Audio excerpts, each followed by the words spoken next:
சொற்பொழிவாற்றவிருக்கும் முனைவர் அமுதா தேவி அம்மையார் ரத்தினம் கலை அறிவியல் கல்லூரியில் தமிழ்துறை பேராசிரியராக பணியாற்றி வருகிறார். அம்மா அவர்கள் தனது முனைவர் பட்டத்தை பூசாக்கோ கலை அறிவியல் கல்லூரியில் நிறைவு செய்துள்ளார். 10க்கும் மேற்பட்ட ஆய்வு கட்டுரைகள் சமர்ப்பித்துள்ளார் என்பது குறிப்பிடத்தக்கது. மேலும் பல கல்லூரிகளில் நடைபெற்ற கருத்தரங்கில் பங்கேற்றும் சிறப்பு விருந்தினராகவும் அழைக்கப்பெற்றுள்ளார். மேலும் பேராசிரியர் ரத்னா விருது, திருவள்ளுவர் விருது, தமிழ்ச்சுடர் விருது, பேராசிரியர் கலைமணி விருது, சிறந்த மகளிர் மன்ற ஒருங்கிணைப்பாளர் விருது, ஔவையார் விருது போன்ற பல விருதுகளை பெற்றுள்ளார் என்பது பாராட்டுதலுக்குரியது. ஞான பொற்சபையின் சார்பாக அம்மா அவர்களை வருக வருக என வரவேற்று சிறப்புரை நல்குமாறு தாழ்மையுடன் கேட்டுக்கொள்கிறேன். நன்றி ஐயா. நல்லதொரு அறிமுக உரைக்கும் என்னோடு இன்று கலந்துரையாடல் நிகழ்த்துவதற்காகவும் சிவனுடைய அடியவர்களினுடைய வாழ்க்கையில் நடந்த நிகழ்வுகளை அறிவதற்கு ஆவலோடு இணைந்திருக்கின்ற அடியார் பெருமக்களுக்கும் என்னுடைய அன்பு மாணவ செல்வங்களுக்கும் என்னுடைய சிரம் தாழ்ந்த வணக்கம். ஞான பொற்சுவை முன்னெடுத்திருக்கின்ற அடியவர்களினுடைய இந்த சிறப்புகளை பாமரர்களும் எளிமையாக அறிந்து கொள்ளுகின்ற வகையில் ஏற்பாடு செய்து கொண்டிருக்கின்ற இந்த நிகழ்வு இந்த காலச்சூழலில் மிகவும் ஏற்றதாக நான் கருதுகிறேன். அதற்காக ஞான பொற்சபையின் நிர்வாகிகள் அனைவருக்கும் என்னுடைய சிரம் தாழ்ந்த வணக்கம். இறைவனுடைய அருளை பெறுவதற்காக பலரும் பல வகையில் தம்முடைய முனைப்பான பல முயற்சிகளில் ஈடுபட்டு கொண்டிருக்கின்ற பொழுது சிலர் மிகவும் தம்முடைய சிந்தையை முழுவதும் சிவபெருமானின் மீது வைத்துக்கொண்டு நாம் என்ன செய்கிறோம் ஏது செய்கிறோம் என்று தெரியாமல் தன்னுடைய அன்பை அளவு கடந்து இறைவனின் மீது வைத்து விடுகிறார்கள். அதன் காரணமாகத்தான் நாயன்மார்கள் ஒவ்வொருவருக்கும் சுவையான வாழ்க்கை அனுபவங்கள் பின்புலமாக இருந்து அங்கே சிவன் அல்லவா அவர்களை இயக்கி கொண்டிருக்கிறான். பொதுவாகவே ஒரு கூற்றை முன்மொழிவார்கள், சிவனை வழிபட்டால் அவன் நமக்கு நிறைய நிறைய சோதனைகளை எல்லாம் கொடுத்துத்தான் பின்பு நமக்கு அவன் அருள் செய்வான் என்பது. அந்த வகையில் அடியவர்களுக்கு இறைவன் வறுமை என்கின்ற ஒரு நிலையை கொடுத்தான் என்று சொன்னால் அதனை வறுமை என்னும் பதம் தந்து என்று பெரியவர்கள் சான்றோர்கள் கூறுவார்கள். பதம் என்றால் என்ன? நாம் ஒரு பொருளை வேக வைக்கிறோம் என்று சொன்னால் அது பக்குவமாக அந்த பதத்திற்கு வந்திருக்கிறதா வெந்திருக்கிறதா என்று நம்முடைய விரல்களில் வைத்து நசுக்கி பார்ப்போம். அதுபோல இறைவன் நமக்கு வறுமை சோதனை என்கின்ற நிலையை கொடுத்து அவன் அருளை பெறுவதற்கு நாம் ஏற்புடைய மனோநிலையில் இருக்கின்றோமா என்று நம்மை முன்பே தயார்படுத்துகிறான் என்றுதான் நாம் அந்த சோதனைகளை எல்லாம் எடுத்துக்கொண்டு நாம் நம்மை பக்குவப்படுத்திக் கொள்ள வேண்டும் என்று நான் இந்த அடியவர்களுடைய வாழ்க்கையிலிருந்து அடியேன் கற்றுக்கொண்ட வாழ்வியல் பாடமாக இருக்கிறது. அவ்வகையில் சிவனுடைய அருளினால் எனக்கு இன்று பேச கிடைக்கப்பட்ட தலைப்பு சூதினால் சிவன் அருள் பெற்ற மூர்க்கன். மூர்க்கநாயனாரினுடைய சிறப்புகளை நான் இன்று இந்த அவையில் சிவனுடைய அருளினால் முன்மொழிய இருக்கிறேன்.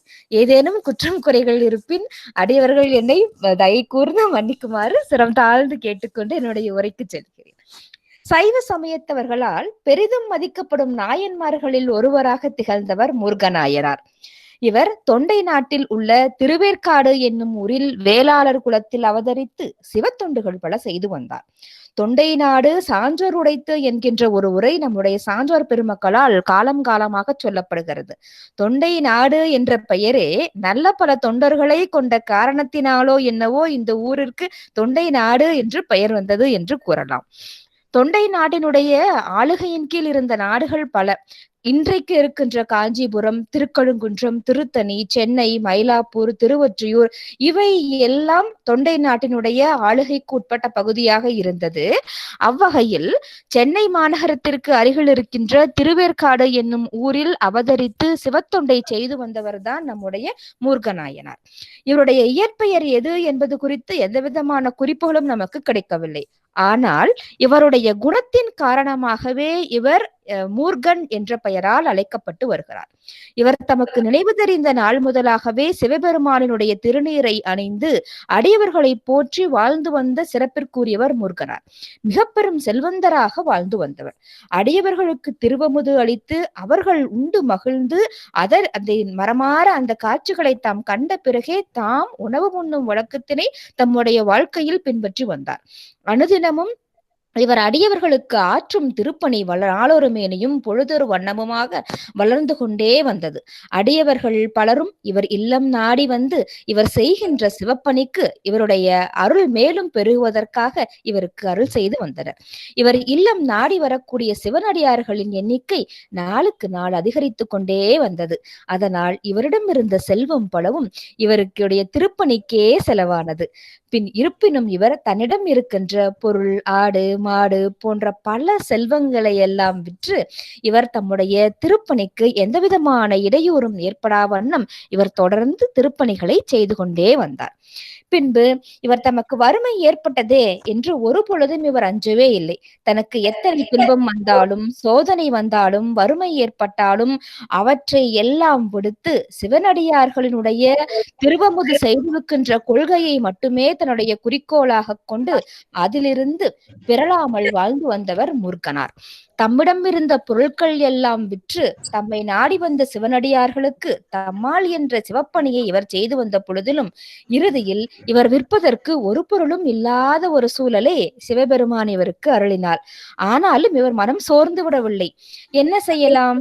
இந்த சிவனடியார்களுக்கு திருவமுது செய்விப்பதற்காக, சிவப்பணி தடைபெறாமல் நடைபெறுவதற்காக ஏதேனும் வழிகளை எனக்கு கிடைக்குமா என்று யோசித்தார். எப்பொழுதுமே பிரச்சனை ஒன்று இருந்தால் அதற்கு தீர்வு ஒன்று இருக்கும் அல்லவா? எனவே இவர் ஆழ்ந்து யோசிக்கிறார். அவருடைய இளமை பருவத்தில் இவர் பொழுதுபோக்காக கற்றுக்கொண்ட ஒரு விளையாட்டு சூது விளையாட்டு. இவர் எங்கு சென்றாலும் இவருக்கு வேலை கிடைக்கவில்லை. எனவே இவர் என்ன யோசித்தார்? தன்னுடைய இளமை பருவத்தில் தான் கற்றுக்கொண்ட சூதாட்டத்தினை வைத்துக்கொண்டு ஏதேனும் இறைப்பணிக்காக பொருளீட்ட முடியுமா என்று யோசித்தார். பின்பு அந்த சூதாட்டத்தை வைத்துக்கொண்டே இவர் பொருள் ஈட்டலாம் என முடிவு செய்து தான் வசித்திருக்கின்ற திருவேற்காடு ஊரிலேயே பல நபர்களோடு சேர்ந்து சூதாட்டத்தை விளையாட துவங்கினார். இப்படி சூதினால் கிடைக்கின்ற பொருளை எல்லாம் வைத்துக்கொண்டு சிவபெருமானுக்கு இவர் அருள் செய்து வந்தார்.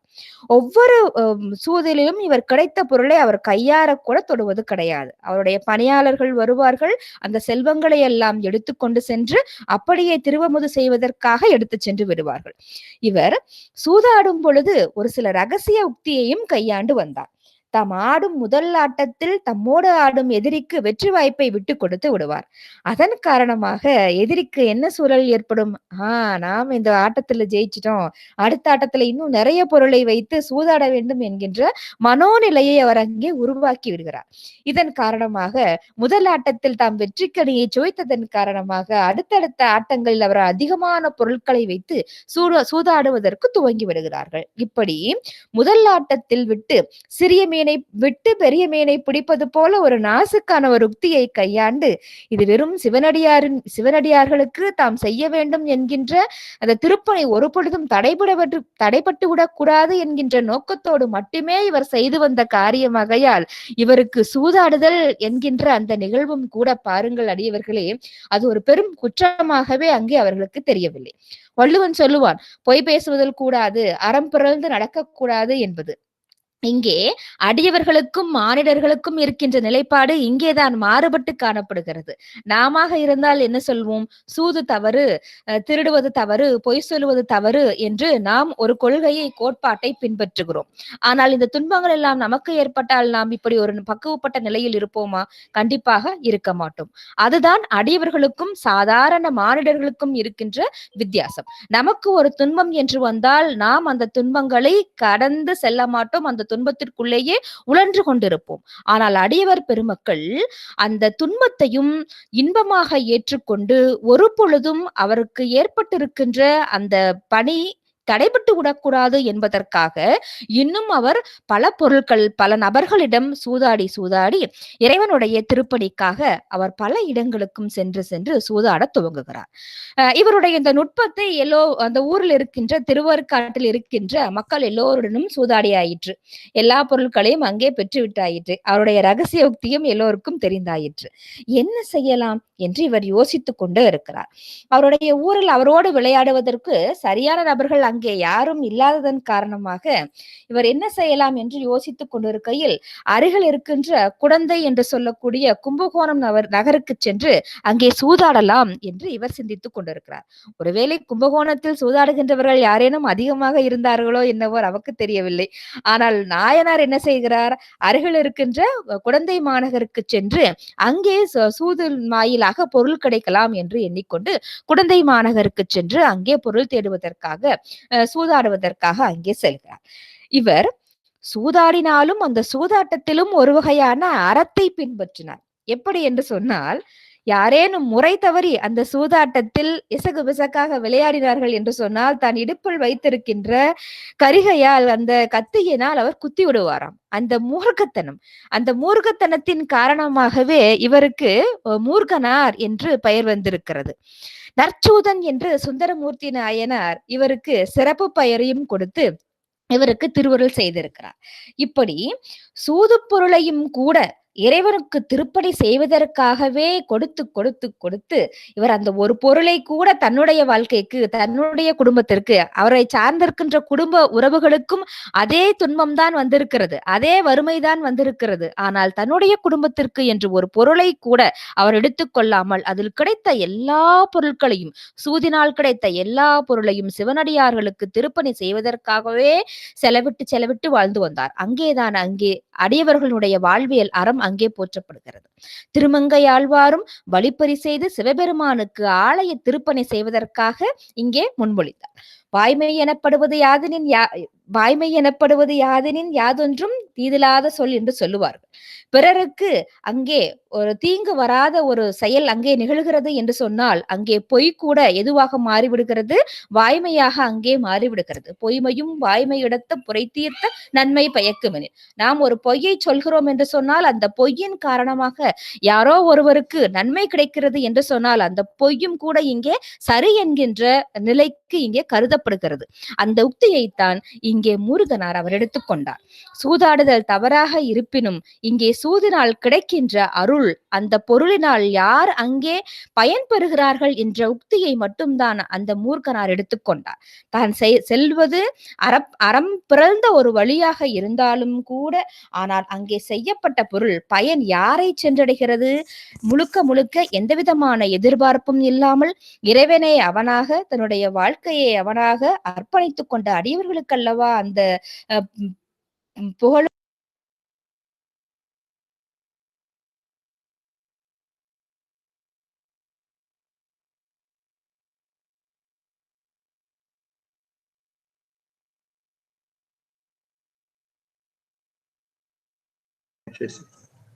அமுதாதேவி, நீங்க மியூட்டா இருக்கிறீங்க.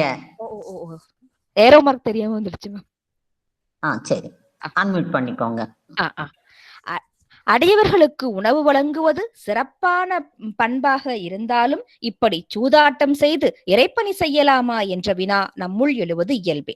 நம் போன்ற சாதாரண மானிடர்களுக்கு செயற்கரிய செயலை செய்து எத்தகைய சூழல் வந்தாலும் சமாளிக்கும் ஆற்றலும் பொறுமையான மனப்பக்குவமும் கொண்ட அடியவர்களின் பண்பிலிருந்துதான் நாம் மாறுபட்டு வாழும் மனிதர்களாக வாழுகின்றோம். இறைநிலையை அடைய இறைவனே இது போன்ற சோதனைகளை கொடுத்து அவர்களுக்கு நற்கதியும் வழங்கி அவன் அருகில் அரவணைக்கும் பேறு கொண்டவர்கள்தான் அடியவர்கள். இவ்வாறு தன் குடும்பம் நலம் பெற வேண்டும் என்கின்ற முயற்சியை அவர் மேற்கொள்ளவில்லை.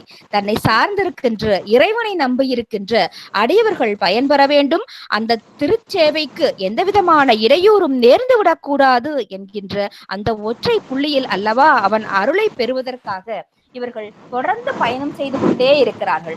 அதன் காரணமாகத்தான் இன்று நாம் அவர்களை நினைவில் கொண்டு வருகிறோம். இப்படி இறைவனுடைய அடியவர்களை எல்லாம் அருள் செய்து அவர்களுக்கு திருவமுது செய்து தான் செய்யக்கூடியது சூதாட்டமாக இருந்தாலும் கூட அந்த சூதாட்டத்தில் கிடைத்த பொருளை கொண்டு தம்மை நாடி வருகின்ற இறை அடியார்களுக்கு எல்லாம் இறைவனுடைய அருளை பெறுவதற்காக திருவமுது செய்து செய்து செய்து இறைவனுடைய பேரினை பெற்றவன் தான் மூர்க்கனார். இவருடைய குரு பூஜை அம்மா சொன்னதை போல கார்த்திகை மாதம் மூல நட்சத்திரத்தில் கொண்டாடப்படுகிறது. வல்லார்கள் தமை வென்று சூதினால் வந்த பொருள் அல்லாரும் கரை கண்டார் அடியவர்கள் தமக்காக்கும் நல்லார் நல் சூதராம் மூர்க்கர் கலல் நாம் வணங்கி சொல்லார் சீர் சோமாசி மாறர் திறம் சொல்லுவாம் என்கின்ற பாடலை வணங்கி உங்களுடைய இந்த செவிமடுத்து மூர்க்கநாயனாரினுடைய அருளை கேட்டமைக்கு மிக்க நன்றி. மூர்க்கநாயனாரை போல நாம் மூர்க்கத்தோடு முயற்சி செய்து இறைவனுடைய அருளை பெற்று விடாமல் மிகவும் சாந்தமாகவே இறைவனை வணங்கி அவன் தாளில் விழுந்து அவனுடைய அருளை பெறுவதற்காக நாம் முனைந்து இறைவனுடைய திருப்பாதங்களை சேவித்து அவனுடைய அருளை பெறுவதற்கு முயற்சிப்போம். நல்லதொரு வாய்ப்பளித்தமைக்கு இந்திராணி அம்மா அவர்களுக்கும் ஞான பொற்சபையினுடைய நிர்வாகிகள் அனைவருக்கும் என்னுடைய சிறந்தாழ்ந்த வணக்கத்தை மீண்டும் ஒரு முறை சொல்லி நன்றி பாராட்டி விடைபெறுகிறேன். நன்றியும் வணக்கம்.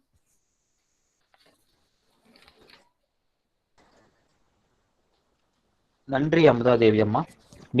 மிக அழகாகவும் தெளிவாகவும் எடுத்துரைத்த அம்மா அவர்களுக்கு நன்றி பாராட்டி அடுத்த நிகழ்வாக இன்னையால் இறந்தார்க்கு இல்லை எனாதார் ஐந்தெழுத்து ஓதி அங்கையும் வேட்டவர் சீர்மிகு வள்ளலார் சிறப்புலி நாயனார் மயிலாடுதுறையில் திருக்கடவூர் செல்லும் வழியில் ஆக்கூர் என்னும் திருத்தலத்தில் அவதரித்த சிறப்புலி நாயனார் பற்றி சிறப்புலியாரின் சிவப்பணி என்னும் தலைப்பில் சொற்பொழிவாற்ற ரத்தினம் கலை அறிவியல் கல்லூரியின் கணினி அறிவியல் துறையில் 1ஆம் ஆண்டு பயிலும் மாணவி குமாரி அருள் செல்வி அவர்களை அன்புடன் அழைக்கின்றேன்.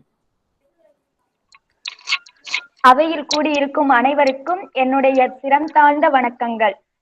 என்னுடைய பெயர் வ. அருள் செல்வி. ரத்தினம் கலை அறிவியல் கல்லூரியில் நான் 1ஆம் ஆண்டு பயின்று வருகிறேன்.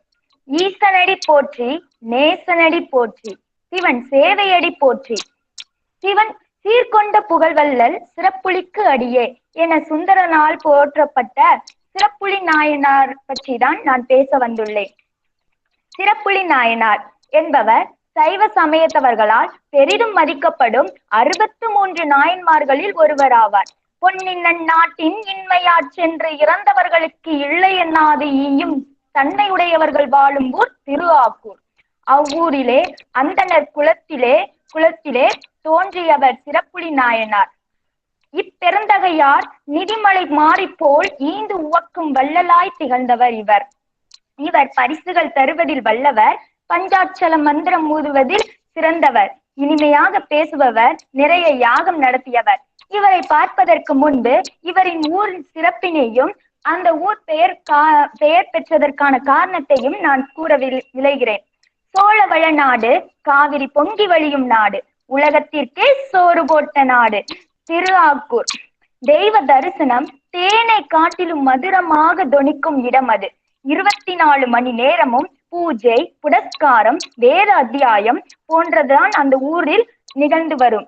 அதோடு மட்டுமல்லாமல் அந்த ஊரில் மிகப்பெரிய ரிஷிகளும் வாழ்கின்றனர். அப்படிப்பட்ட ஊர் நம்மளுடைய சிறப்புலி நாயனார் பிறந்த ஆக்கூர் ஆகும். இந்த ஊர் பெயர் பெறுவதற்காக ஒரு குட்டி கதை ஒன்று நான் உங்கள் முன் வைக்கிறேன். கோச்சங்க சோழனுக்கு பயங்கரமான வயிற்று வலி. அதனை பகவானிடம் முறையிடுகிறார். பகவானே, எனக்கு பயங்கரமாக வயிற்று வலிக்கிறது, இதற்கு என்ன செய்வது என்று பகவானிடம் வேண்டுகிறார்.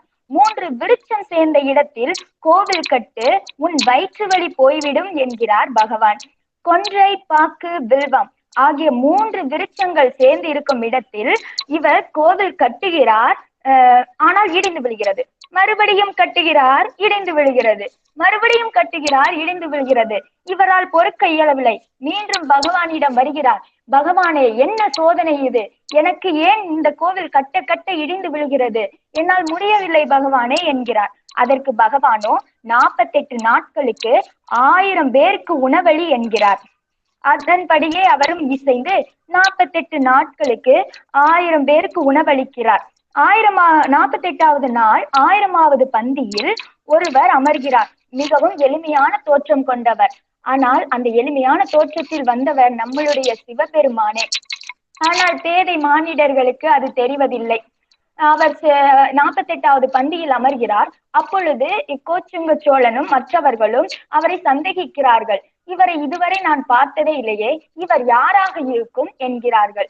பின்னர் அவரை முன் சென்று, நீங்கள் யார், உங்களுக்கு எந்த ஊர் என்கிறார்கள். அதற்கு அந்த எளிமையான தோற்றமுடைய நம்முடைய சிவபெருமான் யாருக்கு ஊர் என்று என்ற வினாவை எழுப்புகிறார்.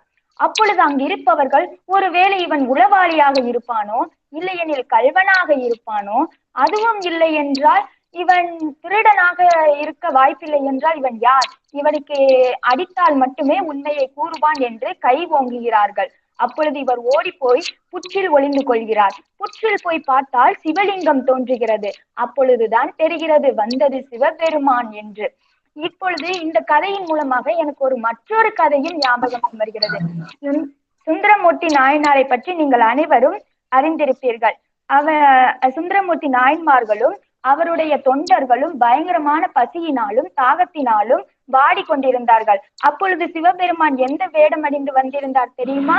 சிவபெருமான் நினைத்திருந்தால் பணக்காரனாக வந்திருக்கலாம், இல்லை என்றால் அவர் நினைத்திருந்தால் உணவு உடனே தோன்றியிருக்கும், அவர் சொல்லியிருந்தால் உடனே தோன்றியிருக்கும். ஆனால் அவர் அப்படி செய்யவில்லை. அவர் தன்னுடைய குழந்தைகளை காப்பாற்றுவதற்காகவும் தன்னுடைய தொண்டர்களை காப்பாற்றுவதற்காகவும் பிச்சை எடுக்கும் வேடம் அணிந்து பிச்சைக்காரனாய் ஓய்டு எடுத்து பிச்சையை எடுத்தார். அந்த பணத்தை கொண்டு அனைவருக்கும் உணவளித்தார். இத்தகைய இறைவனை போற்றி சுந்தரமூர்த்தி நாயனார் கூட பாடியிருக்கிறார். என் பொருட்டோ இறைவனுக்கு இப்பாடு என்றார். இவ்வாறு சிவபெருமானை நாம் நினைத்திருந்தால் நிறைய சொல்லிக்கொண்டே போகலாம். சரி, நம்மளுடைய நாயன்மார்களான சிறப்புலி நாயன்மாருக்கு வருவோம். இவர் ஆக்கூரில் பிறந்தார் என்றும் இவர் அந்தணர் குலத்தில் தோன்றியவர் என்றும் நமக்கு தெரியும். இவர் அடியாருக்கு உணவு கொடுப்பதும் அவருக்கு தேவையான பொருட்களை கொடுப்பதும் அவர்களுக்கு உதவி செய்வதுமே இவருடைய வேலையாகவே வைத்திருந்தார். இவர் பல வேள்விகள் செய்வார், 5 எழுத்தை ஊதி வருவார். இவ்வாறு இவர் பல திருப்பணிகளை செய்து இறைவனின் திருவடியை அணிந்தார். உணவு கொடுப்பதால் ஒருவருக்கு நியாயன்மார் பதவியா என்று நீங்கள் கேள்விகளை எழுப்பலாம். நானும் தான் உணவு கொடுக்கிறேன் என்று கூட நீங்கள் கூறலாம். ஆனால் நாம் உணவு கொடுப்பதற்கும் சிறப்புலி நாயனார் உணவு கொடுத்ததற்கும் வேறுபாடுகள் உண்டு. நாம் எப்படின்னா, நம்ம உணவு கொடுக்கும் பொழுது என்ன நினைப்போம்? இப்போ உணவு கொடுக்கிறோம் என்றால் இன்று யாரும் வரவில்லை என்றால் நேற்று வந்தாங்க, நம்ம உணவு கொடுத்தோம், இன்னைக்கு வரவில்லை, நம்ம உணவு கொடுக்கவில்லை அப்படின்னு நம்மளை நாமே மனதில் ஏற்றுக்கொள்வோம். ஆனால் சிறப்புலி நாயனார் அவர்கள் அப்படி செய்யவில்லை. நேற்று இவர் வரவில்லை என்றாலும் வாருங்கள், என் வீட்டிற்கு வாருங்கள், நான் உங்களுக்கு உணவு கொடுக்க வேண்டும் என்று பரிவுடனும் அன்புடனும் ஆர்வத்துடனும் அலட்சியப்படுத்தாமல் அவர்களை கூட்டிக் கொண்டு சென்று அவர்கள் கால்களை கழுவி தீபதூபம் காட்டி பூஜை செய்து அவர்களை அன்புடன் அழைத்து கொண்டு போய் பின்னர் மகேஸ்வர பூஜையான அன்னமிடுதலை திருப்பணியாக செய்தவர் இவர். அதோடு மட்டுமல்லாமல் இப்பூஜைகளில் ஏதாவது ஒரு தடை ஏற்பட்டால் அந்த தடையை எப்படி தீர்க்கலாம் என்று பல முயற்சிகளில் ஈடுபட்டார். அந்த முயற்சியும் வெற்றி பெறவில்லை என்றால் உடனே தன்னுடைய உயிரையும் விட்டார்கள். இதனால் தான் அவர்கள் நாயன்மார்களாகி இன்றும் பெரிய புராணத்தில் இடம் பிடித்து நம் மனதை கவர்ந்தவர்களாகவும் சிவபெருமானிடம் நாம் இவ்வாறுதான் தொண்டாக இருக்க வேண்டும் என்று சான்றுகளாகவும் இன்றும் நம்மிடையே காணப்படுகிறார்கள். திருவள்ளுவர் கூறுவார், அன்பில்லார் எல்லாம் தமக்குரியர், அன்புடையார் என்பும் உயிர் பிறருக்கு என்பார். இவர் சிவன் மீது மிகுந்த அன்புடையவர். அதனால்தான் பார்ப்பவர்கள் அனைவருமே அவருக்கு சிவபெருமானாக காட்சி அளித்திருக்கிறார்கள். அதனால்தான் அவர்கள் காலை கழுவி தீபதூபம் காட்டி பூஜை செய்து பின்னர் மகேஸ்வர பூஜையான அன்னமிடுதலை செய்து ஆர்வத்துடனும் பாசத்துடனும் மிகுந்த பண்புடனும் அவரை அரவணைத்தார். என இன்மையால் இறந்தாருக்கு இல்லை எனத்தார், அஞ்செழுத்து ஓதி அங்கேயும் வேட்டார், சீர்மிகு வள்ளலார் சிறப்புலி நாயனார் என்று கூறி நான் எனக்கு பேச வாய்ப்பளித்த அனைத்து ஆசிரியர்களுக்கும் என் அம்மா போன்று அமர்ந்திருக்கும் அனைத்து அம்மாக்களுக்கும் நன்றி கூறி நான் விடைபெறுகிறேன். நன்றி, வணக்கம்.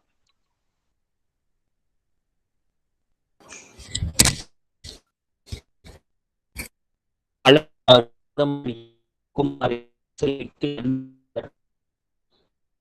இருக்கும் அனைவரும் கலந்துரையாடலுக்காக அழைக்கின்றேன்.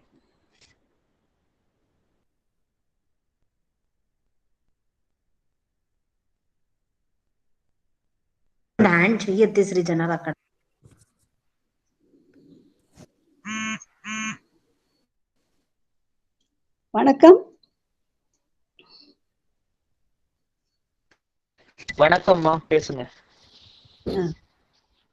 இருவருமே மிகவும் அருமையாக பேசினார்கள்.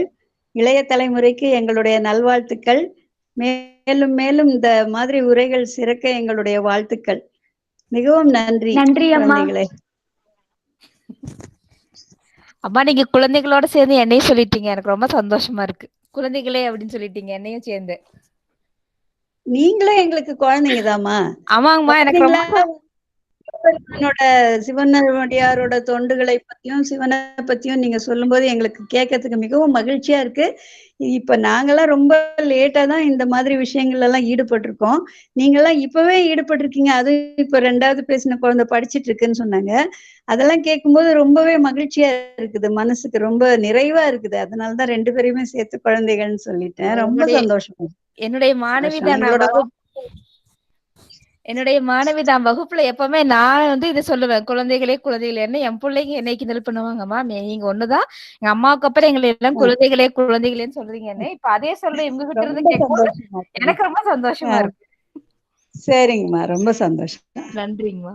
எனக்கு இந்த வாய்ப்பை தந்த என்னுடைய தமிழ் ஆசிரியர் அமுதா தேவி அம்மாவுக்கும் இந்திராராணி அம்மாவுக்கும் நன்றி.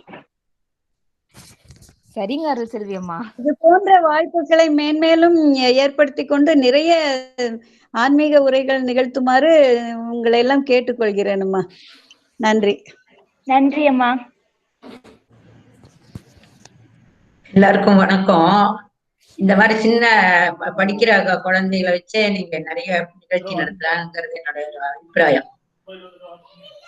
ரொம்ப அவங்களுக்கும் ஒரு உற்சாகமா இருக்கும். அவங்க எங்கெங்கெல்லாம் போய் தேடி கண்டுச்சு புதுசு புதுசா கூட சொல்றதுக்கு ஒரு வாய்ப்பு இருக்கு. அதனால அது கண்டிப்பாங்கம்மா, உங்களுடைய ஆலோசனை வந்து இனி வரும் நிகழ்ச்சிகள்ல வந்து நம்ம ஏற்படுத்தலாம்.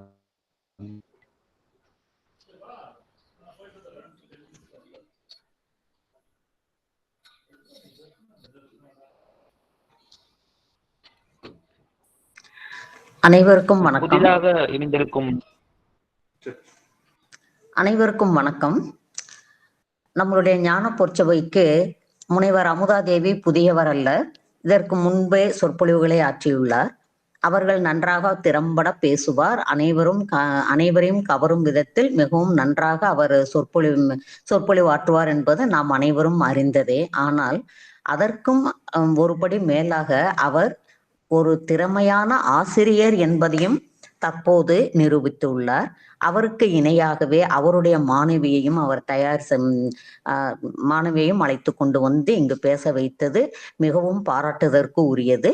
இன்றைய சொற்பொழிவாளர்கள் இருவருமே 2 நாயன்மார்களையும் மிகவும் எளிமையாகவும் அனைவருக்கும் புரியும்படியும் ஞான பொற்சபைக்கு அறிமுகம் செய்து வைத்தது மிகவும் பாராட்டுதற்குரியது. மிகவும் நன்றாகவும் இருந்தது.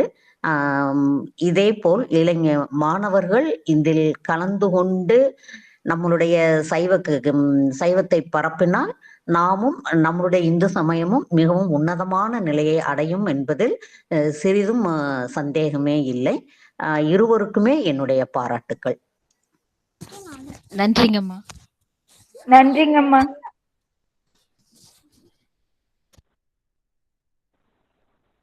வேறு யாராவது பேச?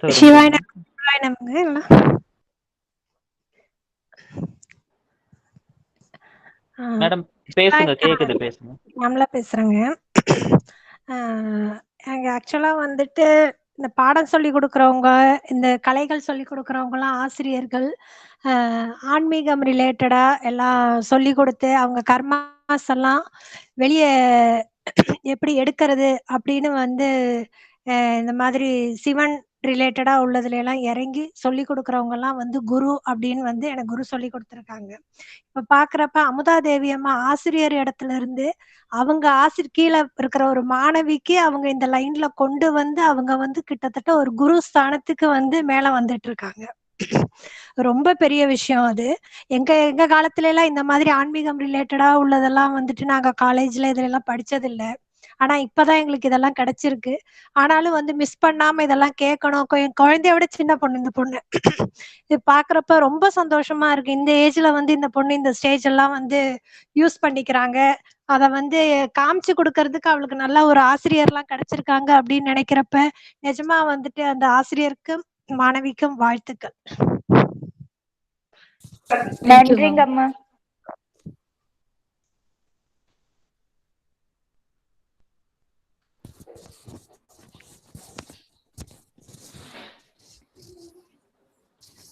ஷாம்லா இன்றைய மேம் நன்றி. நிகழ்வுக்கு நன்றிங்க அமுதாமா. இன்றைய நிகழ்வுக்கு மீண்டும் ஒரு புதிதாக முறை வந்திருக்கும் ஒரு தகவல் மட்டும் சொல்லிக்கிறேங்கம்மா.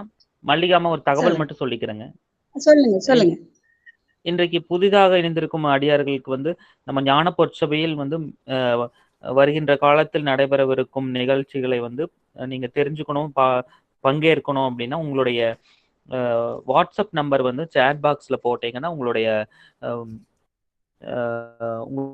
நம்பரை வந்து நாங்கள் வாட்ஸ்அப் குழுவில் இணைச்சுக்கிறோம். உங்களுக்கு வந்து தகவல்கள் வந்து கொண்டே இருக்கும். விருப்பம் இருக்கிறவங்க வந்து உங்களுடைய நம்பரை வாட்ஸ்அப் நம்பர் வந்து சேட் பாக்ஸ்ல பதிவிடுமாறு கேட்டுக்கொள்கிறேன்.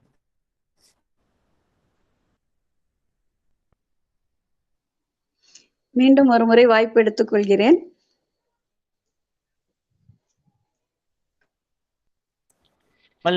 கேக்குதுங்கம்மா, பேசுங்க. பேசலாங்களா? நான் ஒரு முறை இந்த மயிலாப்பூர்ல ஒரு திருஞான சம்பந்தர் மாநாடுக்கு போயிருந்தேன். அங்க வந்து ஒரு வழக்கறிஞர் வந்து இளைய தலைமுறையில சின்ன சின்ன பசங்க 8வதுல இருந்து 10வது இல்ல ஒரு காலேஜ் படிக்கிற லெவல்ல இருக்கிற பசங்களெல்லாம் கூட்டிட்டு வந்து திருஞான சம்பந்தரை பத்தி பாட்டுகளும் பாட வச்சு அதுக்கு அதாவது அவங்களுக்கு விருப்பமான ஒரு 4 வரியை எடுத்துட்டு அதுக்கு பாட்டையும் பாடி அதுக்கு விளக்கமும் சொல்ற மாதிரி ஒரு ஏற்பாடு பண்ணி கூட்டிட்டு வந்திருந்தாரு. அந்த குழந்தைங்க எல்லாம் வந்து அழகா பாடிச்சு அதை கேட்கும்போது நமக்கு ரொம்பவும் சந்தோஷமா இருந்தது.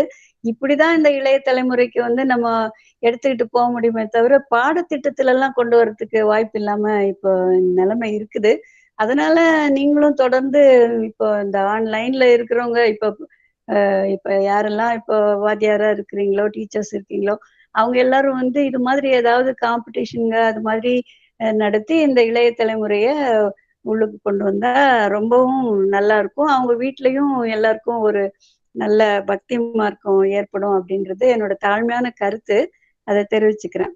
நன்றி, வணக்கம்.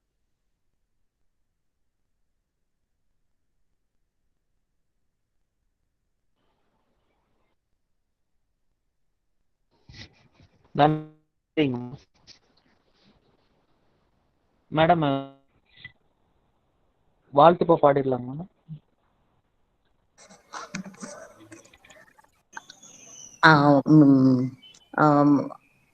திருமதி மல்லிகா சுந்தரி அவர்கள் கூறிய கருத்து மிகவும் ஆலோசனைக்குரியது. நாமும் நம்மளுடைய ஞான பொற்சபையில் பொறுப்பாளர்கள் குழுவில் நாமும் பேசி முடிவெடுத்து அதை போன்ற ஒரு நிகழ்வினை நாமும் நடத்துவதற்கு முயற்சி செய்யலாம். உங்களுடைய ஆலோசனைக்கு மிகவும் நன்றி அம்மா. வேறு யாரேனும் கருத்து எதுவும் கூறுகிறீர்களா? புதிதாக வந்தவர்கள் சம்பத்குமார் ஐயா எல்லாம் பேசலாமே.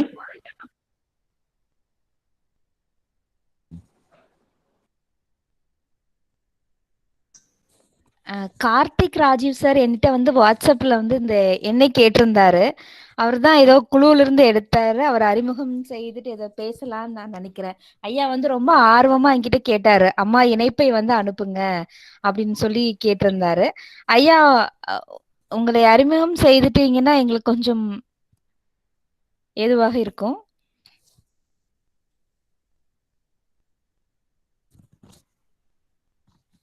அன்மியூட் பண்ணிட்டு பேசுங்க ஐயா.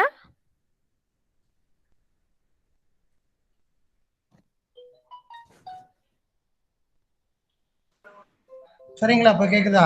இப்ப கேக்குதா? கேக்குதுங்கய்யா, கேக்குதுங்க. என்னுடைய பெயர் ஏவிசி கார்த்தி, திருவாரூர் தியாகி சங்கரம் பிள்ளையினுடைய பேரன். சென்னையில தான் படித்தேன். ஒரு 3 பல்கலைக்கழகத்தினுடைய மக்கள் தொடர்பு அதிகாரி, அட்மினிஸ்ட்ரேட்டிவ் ஆஃபீஸராக இருந்திருக்கேன். இப்போ ஒரு மத்திய அரசனுடைய மது மற்றும் போதை ஒழிப்புத்துறையினுடைய வருவாய் மையத்துடைய இயக்குனராக இருக்கேன். கல்லூரி திறந்து தான் திருப்பி யூனிவர்சிட்டிக்கு போயிடுவேன்.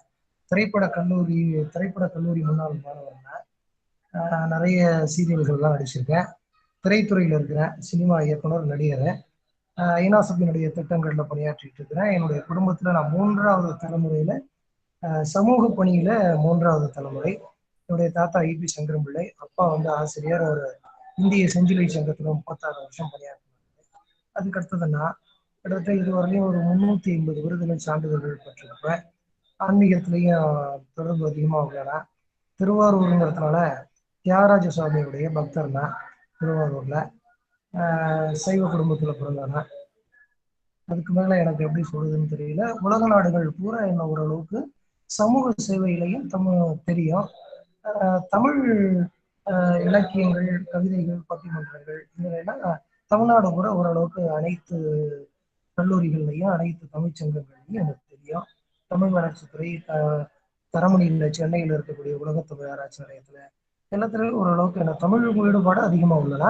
பட் நான் படித்தது எல்லாமே ஆங்கிலம். சென்னையில் கிட்டத்தட்ட ஒரு 10 டிகிரி பெற்றிருக்கேன். கிட்டத்தட்ட ஒரு 20 வருஷம் சர்வீஸ் முடிச்சுட்டேன். இன்னொரு 5-6 வருஷம் சர்வீஸ் இருக்குது. முடித்தாலும் சமூக பணியில் என்னென்ன சமூக பணி, தமிழ் பணி, ஆன்மீக பணி 3லையும் என்னை தொடர்ந்து பயணிச்சுக்குவேன். என்னை கூப்பிட்டு என்னுடைய சுய விவரத்தை கேட்டதுக்கு வாய்ப்பு கொடுத்ததற்கு அனைவருக்கும் என்னுடைய நன்றி. நன்றி. நன்றி. மன்னிக்கணும், உங்க முகமே தெரியலீங்களே எங்களுக்கு. என்ன மேடம்? உங்க முகமே தெரியல. இப்ப தெரியுதுங்களா? இப்ப தெரியுதுங்களா? இப்ப தெரியுதுங்க. இப்ப தெரியுதா? வணக்கம். தெரியுதுங்க. வாழ்த்துக்கள், வாழ்த்துக்கள். வரவேற்பும் வாழ்த்துக்களும் சேர்த்து சொல்றோம். நன்றி மேடம். நிகழ்வில் இணைந்திருக்கின்ற என்னுடைய மாணவ செல்வங்கள், அருளினுடைய உரையை கேட்டு நீங்களும் இதே போல நிறைய பேசணும்னு நான் கேட்டுக்கிறேன். ஏன்னா நம்மளுடைய இலக்கியங்கள் வெறுமனே இலக்கியங்கள் மட்டுமல்ல, வாழ்க்கையோடு ஒன்றிணைந்தது, நம்முடைய பண்பாட்டோடு ஒரு மனிதனை ஒன்றிணைப்பது. நாம் எந்தெந்த இடங்களில் எல்லாம் வாழ்க்கையில் சுணங்கி இருக்கிறோமோ அந்த இடங்களில் எல்லாம் கண்டிப்பாக இறைபக்தியும் இறைவனுடைய அந்த துணையும் நமக்கு கடைசி வரைக்கும் துணையா வரணும். அதை கற்றுக் கொடுப்பதில் நம்முடைய இலக்கியங்கள் எப்பொழுதுமே உறுதுணையாக நமக்கு இருந்து வழிகாட்டுகின்றது. எனவே நீங்க அடுத்த தலைமுறை இந்த இறைவனுடைய திருப்பணிகளை எல்லாம் உங்களுடைய மனசுல எடுத்துக்கிட்டாதான் அடுத்து வருகின்ற தலைமுறை ஆரோக்கியமான தலைமுறையாக இருக்கும். அதற்காகத்தான் நாங்கள் இவ்வளவு பேரும் சேர்ந்து இது போன்ற அமைப்புகள்ல உங்களை ஈடுபடுத்தி கொண்டு அடுத்த தலைமுறைக்கு நாங்க இலக்கியங்கள்ல இது மாதிரியாக இருக்கின்ற சிறப்புகளையும் இறைவனுடைய திருப்பணிகளை எல்லாம் நீங்க எடுத்து இன்னும் நிறைய அவைகள்ல முன்மொழியணும் அப்படிங்கறத நான் சிரம் தாழ்ந்த ஒரு கோரிக்கையாக என்னுடைய இங்கே இணைஞ்சிருக்கிற எல்லா மாணவ செல்வங்கிட்டையும் நான் கேட்டுக்கிறேன்.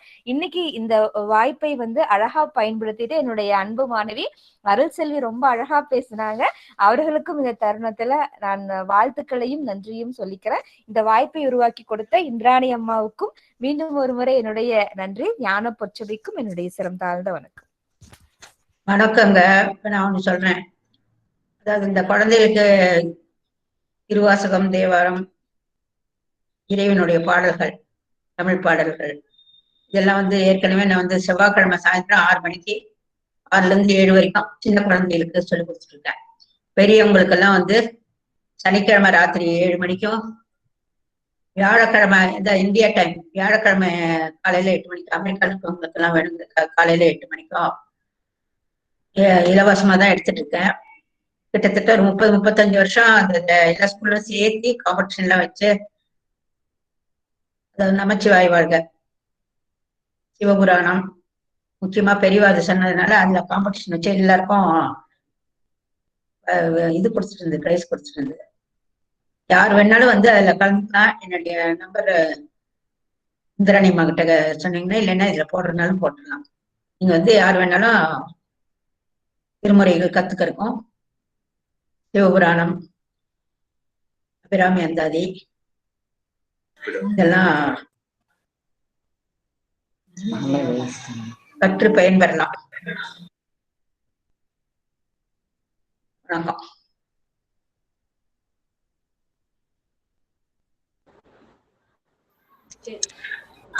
நன்றி அம்மா. உங்களுடைய நம்பரை நாங்களே இங்க சேட் பாக்ஸ்ல போட்டுடுறோம். வேணுன்றவங்க எடுத்துக்கிடட்டும். இன்னைக்கு இப்ப போட்டுடுறோங்கம்மா.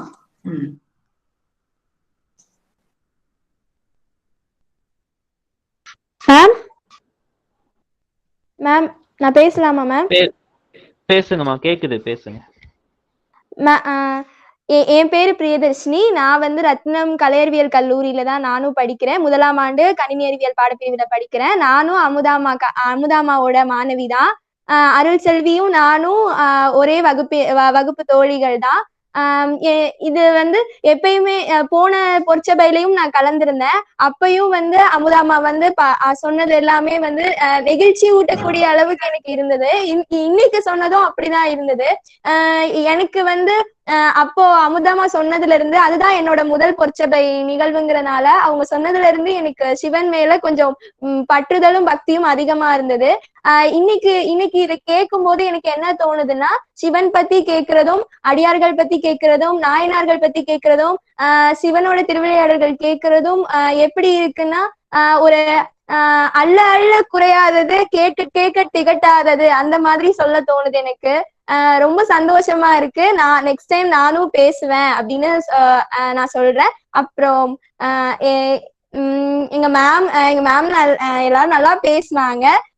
Thank you ma'am. நன்றி பிரியதர்ஷினி. கண்டிப்பாக உங்களுக்கு ஒரு வாய்ப்பு வந்து காத்து கொண்டிருக்கிறது. Thank you sir. வேற யாராவது பேச விரும்புறீங்களா?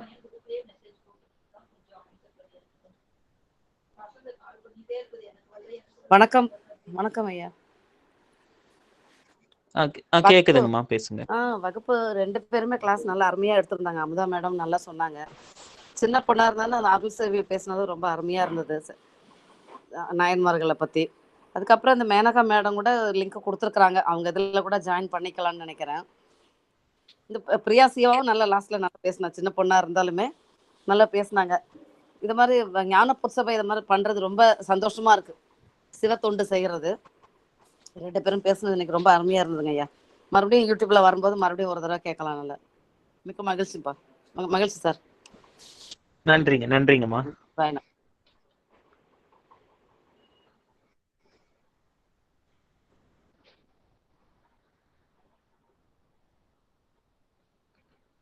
வேற யாராவது பேச விரும்புறீங்களா?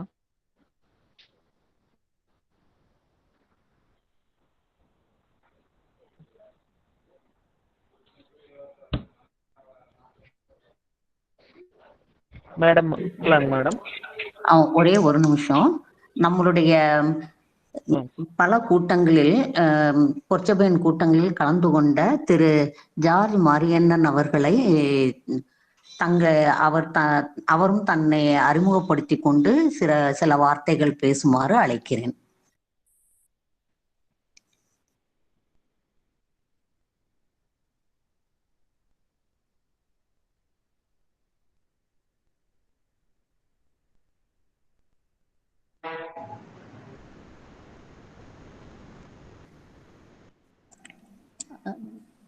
சற்று முன் பேசிய ஷியாமலா சுரேந்திரன் அவர்கள்.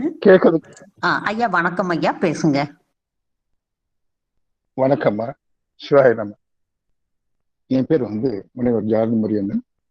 என்னுடைய முதல் முனைவர் பட்டம் திருமந்தத்தில் நான் வாங்கினது.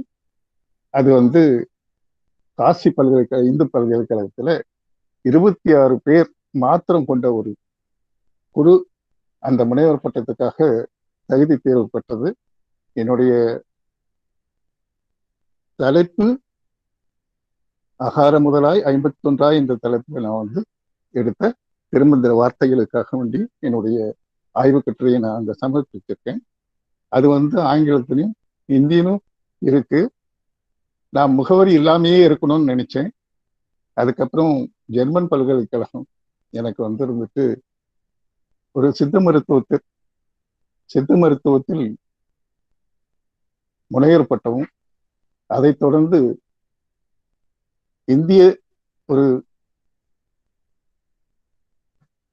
ஒரு பிரதிநிதியாக என்னை பாரத் கலா ரத்னா என்ற விருதையும் கொடுத்து சிறப்பித்திருக்கிறது. வாழ்நாள் சாதனையாளராக என்னை அப்துல் கலாம் விருதையும் கொடுத்து அவர்கள் பணித்திருக்கிறார்கள். இதையெல்லாம் மேல் சிவனுக்கு ஒரு அடியாராக இருப்பதுதான் என்னுடைய பெருமையாக நான் கருதுகிறேன். காரணம் என்னுடைய எண்ணமெல்லாம் சிவமயம் என்று சொல்வார்களே, அந்த எண்ணத்தில் தான் இருக்கிறது. நாம் திருமூலர் வாக்கின்படி என்னை நன்றாக இறைவன் படைத்தனை தன்னை நன்றாக தமிழ் செய்யுமாறே என்று சொல்லும் அந்த மகா வாக்கியத்தில் தமிழை பேசிக்கொண்டுதான் இருக்கின்றோம், தமிழை நாம் செய்யவே இல்லை என்பது என்னுடைய ஒரு ஆதங்கமாக இருக்கிறது. என்னுடைய பல மேடைகளில் இதை பற்றி நான் பேசும்போது தமிழை எப்படி செய்வது என்பதை குறித்து பல செய்திகளை நான் சொல்லும்போது அதெல்லாம் அவர்களுக்கு புதிதாகவே இருக்கிறது. காரணம், நாம் தமிழை பேசிக்கொண்டுதான் இருக்கின்றோம், தமிழை செய்வதில்லை.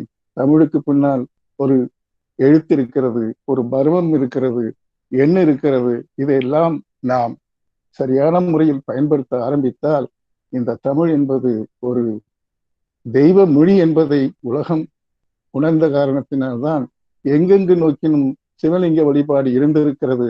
ஆனால் நாம் அதை மறந்த காரணத்தினால், ஒரு சிவனடியார் கூட அங்கு இல்லாத காரணத்தினால்தான் அங்கெங்கே மதங்கள் தோன்றி அவர்கள் மதத்தின் பேரினால் வள்ளலார் சொன்னதைப் போல மதமான பெயர் பிடியாது இருக்க வேண்டும் என்று சொன்ன வள்ளலாரின் கூற்றுக்கு மாறாக மதத்தை பிடித்து கொண்டு அந்த மதத்தின் மதத்தையும் அவர்கள் பிடித்து கொண்டிருக்கிறார்கள். அந்த மதம் போக வேண்டும் என்றால் நாம் சிவனை பற்றிய தெளிவு நமக்கு தெரிய வேண்டும். எப்படி இந்த உலகத்தில் வாழ வேண்டும் என்பதை, இந்த உலகத்தில் மட்டுமல்ல மறு உலகத்திலும் நம்ம ஆன்மாவை, உயிரை ஆன்மாவாக மாற்றும் அந்த மாய வித்தையை சொன்னது நம்மளுடைய சைவ சித்தாந்தம். அந்த சித்தாந்த கருத்துக்களை நாம் சித்தாந்தமாக ஏற்றுக்கொள்ள வேண்டும், அதை ஒரு சமயமாக மாற்ற வேண்டாம் என்று சொல்லி, என்னுடைய மாணிக்கவாசர் சொன்னது போல நாயினும் கடையேன் என்ற இந்த ஒரு நிலையை இந்த பொற்சபைக்கு என்னுடைய சிறந்தாழ்ந்த வணக்கத்துடன், இது ஒரு முகவரி இல்லாத ஒரு அறிமுகம் கருதி என்னையும் ஒரு பொருட்டாக நீங்கள் மதித்ததற்காக உங்களுடைய பொற்பாதங்களை நான் வணங்கி விடைபெறுகிறேன். நன்றி, வணக்கம். ஐயா, மிகவும் நன்றி. திருமதி சியாமலா சுரேந்திரன் முரளிதரன், திருமதி சியாமலா அவர்கள் உங்களை எங்களுக்கு ஓரளவு அறிமுகம் செய்திருந்தார்கள். அவர்களெல்லாம் உங்களை குருஜின்னு கூப்பிடுறாங்க. அப்போ உங்களுடைய லிங்க் ஏதோ அனுப்பியிருந்தாங்க. அதை ஒரு சிலர் எங்களுடைய நிகழ்ச்சிகள் முடிஞ்சதுக்கு அப்புறம் ஒரு 5-10 நிமிஷம் இது பண்ணப்போ நீங்களும் ரொம்ப அழகா கருத்துக்கள் எல்லாம் சொல்லிட்டு இருந்தீங்க. முருகனுடைய 6 தலைகளை பத்தி எல்லாம் நீங்க ரொம்ப அந்த சித்தாந்த ரீதியில ரொம்ப அழகா சொன்னதை ஒரு சிலர் கேட்டு இருந்திருக்கிறாங்க. சரி, ஞான பொற்சபை அங்க இன்று கூடியிருக்கிற அனைவருமே உங்களை பற்றி தெரிந்து கொள்ளட்டும். உங்களுடைய விசாலமான பார்வையை அனைவரும் தெரிந்து கொள்ள வேண்டும் என்ற ஒரு நோக்கத்தில் தான் உங்களை நான் இன்னைக்கு அறிமுகம் செய்து கொள்ளுமாறு நான் கேட்டுக்கொண்டேன். இனி பிற்காலத்தில், அதாவது இனி வரும் காலங்களில் ஏதாவது ஒரு நல்ல தலைப்புல நீங்களும் எங்க பொற்சபையில பேசுனீங்கன்னா எங்க அனைவருக்குமே அது பயனுள்ளதாக இருக்கும் என்ற ஒரு கோரிக்கையையும் முன்வைத்து உங்களுடைய கருத்துக்களுக்கு மிகவும் நன்றி செலுத்திக் கொள்கிறேன் ஐயா. ரொம்ப நன்றிங்கம்மா. சிவனை பற்றி பேசுறது எல்லாமே நல்ல தலைப்பாக தான் இருக்கும். உங்களுடைய நல்லவர்கள் மத்தியில எதை பேசினாலும் இது நல்லா தான் இருக்கும். எனக்கு இந்த ஒரு வாய்ப்பை கொடுக்கறதுக்காக வேண்டி நான் அது ஒரு என்னோட பாக்கியமா தான் நினைச்சிட்டு இருக்கிறேன். ரொம்ப நன்றிங்கம்மா. அந்த குடும்பத்துல என்னையும் ஒரு கடைநிலை மாணாக்கனாக இணைத்துக் கொண்டதற்கு மிக்க நன்றி. ஐயா, கடைநிலை மாணாக்கனாக நாங்க இணைத்துக் கொள்ளணும்னு நினைக்கல. உங்களுடைய அறிவு எங்கள் அனைவரையும் சேர வேண்டும் என்ற நோக்கத்தில் தான் ஐயா அழைக்கிறோம். ஒரு நாள் நீங்க பேசுங்க ஐயா. நான் அப்புறமா உங்ககிட்ட தொலைபேசியில உங்களை தொடர்பு கொள்கிறேன். ஒரு நல்ல ஒரு சொற்பொழிவுக்காக ஞான பொற்சபை காத்து கொண்டு இருக்கிறது ஐயா. நன்றி. அம்மா, அம்மா சொல்லுங்க. அம்மா, டாக்டர் செந்தில்குமார் ஐயா வந்து நம்ம ஞான பொற்சபை எங்க நடக்குது, இது யார் நிர்வகிக்கிறாங்க, இதனுடைய செயல்பாடுகள் என்ன அப்படின்னு தெரிஞ்சுக்க விருப்பப்படுறாருங்கம்மா. அதனால நம்மளுடைய ஞான பொற்சபை வந்து என்ன மாதிரியான பணிகளை முன்னெடுக்கிறோம் அப்படிங்கறத வந்து கேக்குறாருங்கம்மா. சொல்லிட்டீங்கன்னா நல்லா இருக்கும். ஞான பொற்சபை வந்து நோக்கமே நம்மளுடைய சமய கருத்துக்களை புதிய தலைமுறைக்கு எடுத்து செல்ல வேண்டும் என்ற ஒரு நோக்கம்தான் நம்மளுடையது. இளைய தலைமுறைகளுக்கு இன்று அவர்களுடைய பாட புத்தகங்களில் இதெல்லாம் எதுவுமே இல்லை. அவங்களுக்கு நம்ம இறைவனை பற்றியும் நமக்கும் இறைவனுக்கும் இருக்கின்ற தொடர்பையும் யாருமே நம்ம சொல்லி கொடுக்கறதே இல்லை. ஒரு சிலர் வந்து நம்ம நிறைய பேர் வீட்டுல விளக்கேற்றுறோம், நம்ம பூஜை புனஸ்காரம் எல்லாமே பண்றோம். ஆனா அது எல்லாமே வந்து மரபு வழியில செய்யறோமே தவிர அதை ஏன் செய்யறோம், எதுக்காக செய்யறோம் அப்படின்றதெல்லாம் நம்ம யாருக்கும் முறையான தகவல் நமக்கு நம்ம குழந்தைகளுக்கு யாரும் சொல்லல. அடுத்து வந்து நம்ம அதுல இருக்கிற அறிவியல் கருத்துக்களும் நமக்கு தெரியாது. நம்ம வீட்டுல விளக்கேற்றுவோம், ஆனா ஒரே நேரத்துல ஒரே சமயத்துல விளக்கேற்றணும். அதனால நம்மளுடைய ஒழுக்க கட்டுப்பாடு எல்லாம் எப்படி மேம்படும், அந்த மாதிரி எல்லாம் ஒரு வாழ்க்கைக்கு தேவையான கருத்துக்களை இளைய தலைமுறைக்கு நாம் சொல்லணும். அப்புறம் கம்பராமாயணம் மகாபாரதம் அளவுக்கு பெரிய புராணம் வந்து மக்களை சென்று அடையவில்லை என்ற ஒரு ஆதங்கமும் எங்களுக்கெல்லாம் இருந்தது. அந்த பெரிய புராணத்துலதான் அந்த 63 அடியார்களுடைய வைராக்கியமும் எந்த மாதிரி ஒரு தாழ்மையான நிலைமை வந்தாலும் நாம் இறைவனை நினைக்க வேண்டும், இறைவன் நம்மளுக்கு உதவிக்கு வருவார், அங்கெங்கினாதபடி எங்கும் நிறைந்துள்ள இறைவன் நமக்கும் அருள் புரிவார், தீதும் நன்றும் பிறர் தரவாரா. இந்த மாதிரி நம்மளுடைய வாழ்க்கையை நாம் எவ்வாறு செப்பனிட்டு கொள்ள வேண்டும் என்பதை இந்த தலைமுறையினருக்கு எடுத்து செல்ல வேண்டும் என்ற ஒரு நோக்கத்திற்காகத்தான் நாம இதை ஆரம்பிச்சோம். நாங்க ரொம்ப கொஞ்சம் பேர் தான், எளிமையானவர்கள் தான் இதை வந்து பரப்பணும்ன்ற அந்த ஒரே ஒரு நோக்கத்தோட நம்ம இது பண்ணியிருக்கிறோம். மற்றபடி வேற இன்னும் இல்லை. நான் என்னுடைய பேர் வந்து இந்திராணி. நான் நிர்மலா மகளிர் கல்லூரியில கணித பேராசிரியராக இருந்து பணி நிறைவு பெற்றவர். என் கூட இன்னும் கொஞ்சம் பேர், திருப்பதி மல்லியா சுந்தரி அவர்கள் என்னுடைய ஆசிரியர். அப்புறம் ஒருங்கிணைப்பாளர் சதீஷ் மோகன் வந்து என்னுடைய பிஹெச்டி ஸ்டூடெண்ட்டு. டாக்டர் ராதாகிருஷ்ணன், துணைத் தலைவர் டாக்டர் ராதாகிருஷ்ணன் வந்து பிஹெச்டி கல்லூரியில ஸ்டாட்டிஸ்டிக்ஸ் டிபார்ட்மெண்ட்ல இருந்து பணி நிறைவு பெற்றவர். இந்த மாதிரி நமக்கு தெரிந்தவர்களையும் அறிந்தவர்களையும் வைத்து நாமும் இந்த இதை தொடங்கி நடத்தி கொண்டு வருகிறோம். 64 நாயன்மார்களையும் அனைவருக்கும் அறிமுகப்படுத்த வேண்டும். அவர்களுடைய வாழ்க்கை வரலாறையும் அவர்களுடைய வாழ்க்கை வரலாறுக்கு பின்னால் இருக்கிற செய்தியையும் நாம் அனைவரும் தெரிந்து கொள்ள வேண்டும் என்று ஒவ்வொரு நாயனார் குரு பூஜையும் செய்ய ஆரம்பிச்சோம்.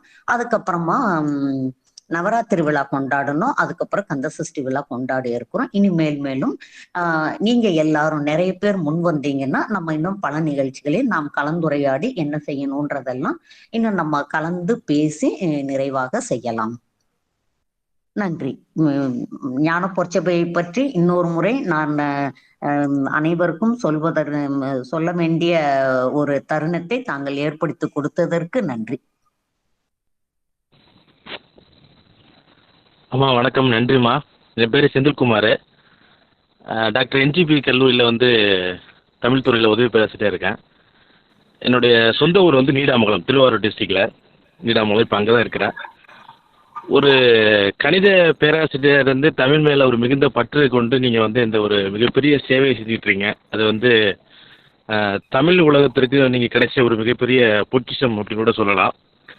அடுத்து வந்து இன்றைக்கி நம்ம எவ்வளவோ வேகமாக ஓடிக்கிட்டு இருக்கோம். நம்ம வந்து கடவுள் இருக்கிறாரு அப்படின்னு ஒரு நம்பிக்கையோடு ஓடிக்கிட்டு இருக்கும் போலிய கோவிலுக்கு கூட போய் நம்ம கும்புறது கூட நேரம் இல்லாமல் இருக்குது. அது மாதிரி காரணங்களில் மக்கள் இருந்துகிட்டு இருக்கப்ப நீங்கள் வந்து ஒரு மிகப்பெரிய பணியை செஞ்சிட்ருக்கீங்க. அதுக்கு வந்து உங்களுடைய மாணவர்கள், உங்களுடைய ஆசிரியர்கள், உங்களுடைய சக ஊழியர்கள், தோழிகள், இவங்க எல்லாமே ஒரு மிகப்பெரிய பங்களிப்பு செஞ்சிட்ருக்காங்க அப்படிங்கிறது ரொம்ப மிகப்பெரிய மனசுக்கு ரொம்ப இதமாக இருக்குது. நான் இப்போ தான் இன்றைக்கி தான் வந்திருக்கேன். அது அமுதா தேவி மேடம் என்னுடைய நண்பர். அவங்க லிங்க் அனுப்பி நான் இன்னைக்கு வந்தேன். அப்புறம் யதார்த்தமா மாடியில் உட்காந்துக்கிட்டு நான் அந்த லிங்கை பார்த்துட்டு அட்டன் பண்ணோன்னே எனக்கு ரொம்ப சந்தோஷமா இருந்துச்சு. ஆனால் அவங்க 2 பேரும் பேசினதை என்னால் கேட்க முடியல. அப்புறம் நீங்களாம் பேசிகிட்டு இருக்கப்போ நான் உள்ளே வர முடிய சூழ்நிலை வந்துச்சு. இனி கண்டிப்பாக நான் அடுத்த முறையில் வந்து தொடர்ந்து முன்னாடியே வர்றதுக்கு வாய்ப்புகளை நானே ஏற்படுத்திக்கிறேன். உங்களுடைய சேவைகள் தொடர்ந்து இந்த சமூகத்திற்கும் சிவ தொண்டிற்கும் வேண்டும் என்று கூறி இதில் பங்கெடுத்தவங்களுக்கும் இதை வந்து துண்டு செய்துகிட்டு இருக்கவங்களுக்கும் என்னுடைய திறம் சார்ந்த நன்றியை தெரிவித்துக் கொள்கிறேன். நன்றிம்மா. ஐயா, நன்றி ஐயா தங்களுடைய கருத்துக்களுக்கு. நானும் என்னுடன் எங்க டீமும் வந்து கருவிதான், எல்லாம் இறைவன் செயல் என்பதை நாம் அனைவரும் உணர்ந்து கொள்ளலாம். யூடியூப்ல நாங்க இதை பதிவேற்றம் செஞ்சதுக்கு அப்புறமா உங்களுக்கு லிங்க் அனுப்புறோம். நீங்க வந்து இன்னைக்கு அமுதாதேவி அம்மா பேசினது, அந்த மாணவி பேசினது, இன்னும் இதற்கு முதலில் நடந்த நிகழ்ச்சிகளையும் நாங்க யூடியூப் லிங்க் உங்களுக்கு அனுப்புறோம் ஐயா. உங்களுடைய மொபைல் நம்பரை மட்டும் சாட் பாக்ஸில் போட்டுட்டீங்கன்னா நாங்கள் உங்களையும் எங்களை குழுவோட இணைத்து கொள்ளலாம். நீங்களுமே வந்து அடுத்து ஒரு வாய்ப்பில் நீங்களுமே பேசலாம் ஐயா. உங்களுடைய அறிமுகம் எங்களுக்கு மகிழ்வை தருகிறது. நன்றி.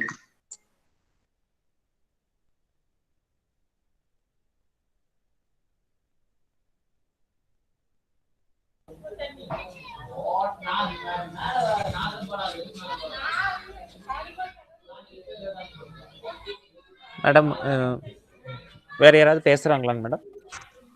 இல்லப்பா, நீ கேட்டுட்டு நீ வாழ்த்துப்பாவுக்கு வந்துடலாம்ப்பா.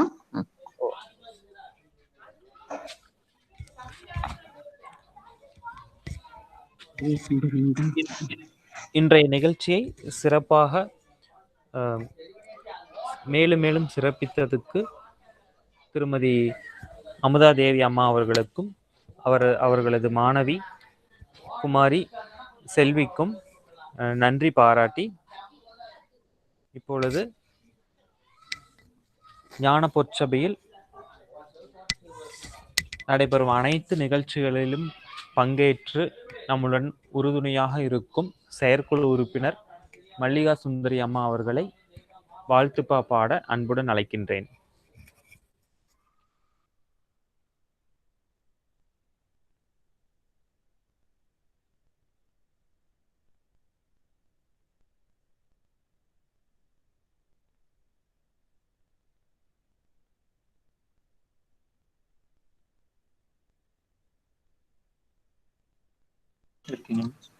மிஸ் மியூட்ல இருக்கிறீங்க, அன்மியூட் பண்ணிட்டு பாடுங்க மிஸ்.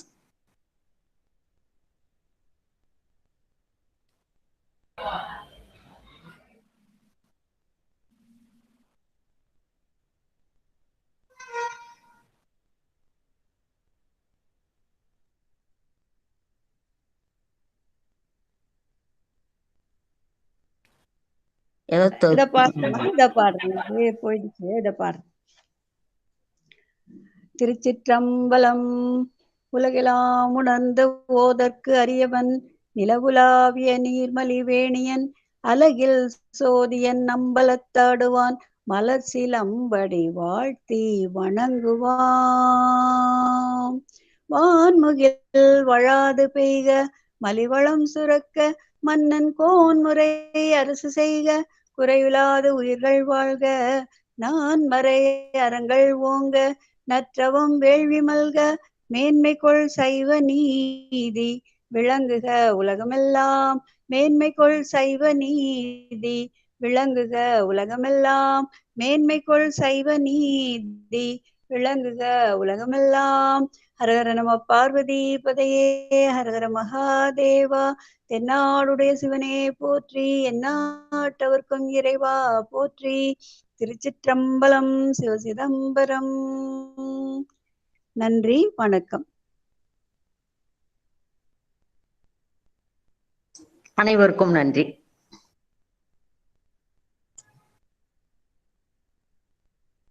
அவங்க பேரன் பாட்டு பாடலையா இன்னைக்கு மேடம்? இதுக்கு முன்னாடி பேசினாங்க அவங்க பேரன் பாட்டு. और दूसरा ये जो वेंडर भर्ती हुआ है गौतम और जो नंदी जी भेजा था, பேரன் பாட்டு பாடலையா மேடம் இன்னைக்கு? யுவன் மேடம் இன்னைக்கு பாடலைங்க, அவன் வேற வேலையா போயிட்டு